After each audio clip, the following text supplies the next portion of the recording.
আসসালামু আলাইকুম। সম্পূর্ণ ফ্যানটার এখন যে অবস্থা ছিল, সেখান থেকে নতুন রূপ দেওয়া হলো। আর ফ্যানটার ভিতরে বাদ দেওয়া হলো এটা একটা এটার ঢাকনা ছিল। আর এখানে এগুলো বুশ একটা বাদ দেওয়া হয়েছে। আর কয়েকটা পিনিয়াম বাদ দেওয়া হয়েছে। একটা পিনিয়াম বাদ দিয়ে এখন ফ্যানটার জিএফসি ফ্যানটার রূপ হলো এটা এখন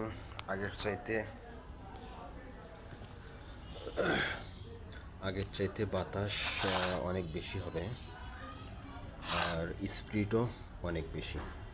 আচ্ছা, আমি লাইন লাগে চেক করে দিচ্ছি। 100 বাতাস।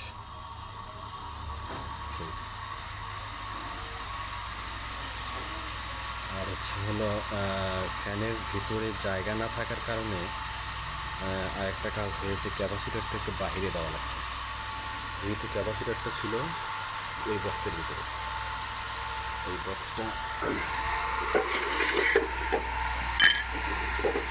বক্সটা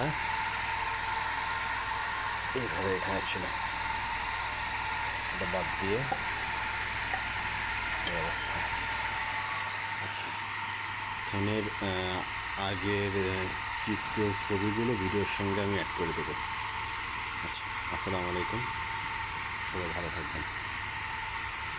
বাতাস, অস্থির বাতাস।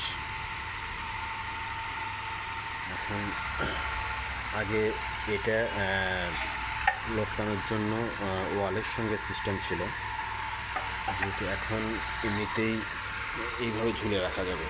এটা একটা স্ট্যান্ড, এটার সঙ্গে ঝুলে রেখে, ফ্যানটা অনেক ভারী। আচ্ছা,